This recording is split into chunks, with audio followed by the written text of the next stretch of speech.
ne director mar thieth e county ma Kisumu adhi bedo ka mi thuolo mar mondo mi penje mana penj achiel en kanyakla koda ntiere gi jatend migawo mar thieth e county mano ma Migori Caleb bende oriwre kodwa kata kamano we amiye ne Caleb thuolo.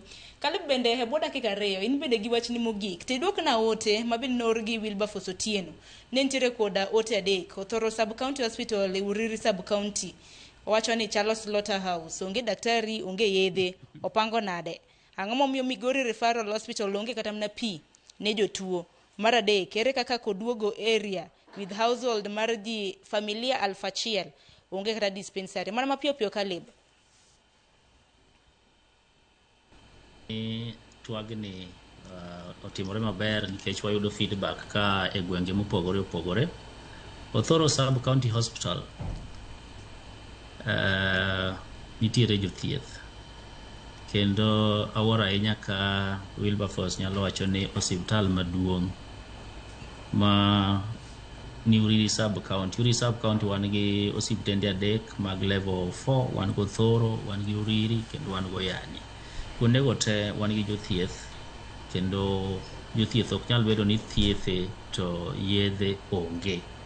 Koro kopo ni nitiere ng'ikruok kuom jothieth waburo nono but ang'eyo ni ok wan kodgi moromo mana kaka osiptende te but health staff to nitiere. Mar ariyo Migori County Referral Hospital wan kod boreholes 2 kendo matiyo. Migori County Referral Hospital obedo connected gi Miwasco ma supply wa gi pi.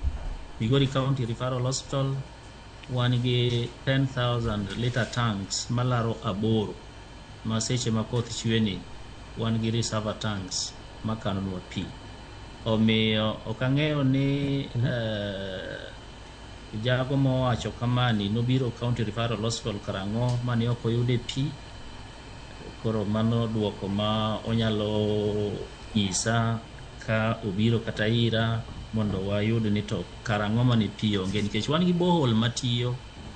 There was only a time mane one of our water tower tanks no collapse. Negin ariyo achiel ema no collapse kaeto achiel to nodong'. To mano pok omiyo wabedo gi ng'ikruok mar pi nikech osiptal ok nyal operate maonge pi. Koduogo area man gi ji 1,000 onge kar thieth but adwa wacho ni in that area wan gi a nearby dispensary matiyo and we have plans to expand mondo wamed kuonde thieth gi obed machiegni gi jowa mana kaka na chako wacho mochakore chande ni wan gi dispensaries madhi yaw and ang'eyo ni MCA makanyo wamiyo giga pesa mag community projects kokelonwa proposal to wabro approve mondo wabed gi dispensary around that area mondo serve ji 1,000 mowach ni ok yud thieth e yo makare. But adwa wacho ni areas ma Migori te ok di wuoth mabor ma ok yudo dispensary ma en level 2 makonyo jotuo kuonde mopogore opogore. Koro kadhi nyime mana mapiyo awach challenges ma wayudo kaka jo Migori korka thieth achiel mana kaka jo Kisumu bende wacho director wacho wan gi jothieth ma konyo wa osiptende mopogore opogore ma ok oromo. Ng'ikruogni obedo ka jowa manyocha konyowa ko kuonde mopogore opogore kabedo supported gi some of our partners no withdraw. Wan gi inadequate staff but mano pok omiyo wabedo gi ng'ikruok e offering services e osiptende wa. Mar ariyo wasebedo gi delays ka wayudo pesa koa malo. Exchequer release samoro deko ma pesa michulo CHPs wa samoro deko kapok oa national government.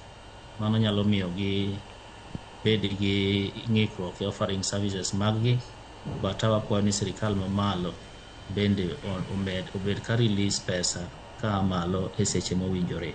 Koriwore gi mano ibiro yudo ni osiptende wa gibed level 2 kata level 3.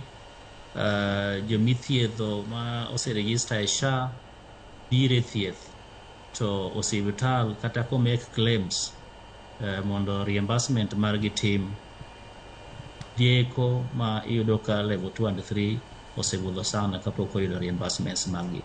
Migori sama wuoye ni wase register 50.5%, atamalo 50% kuom ji 1,000, 1,100,000 ma jo Migori wase register 50%, kendo namba 26 erokamano ahinya Caleb gisani.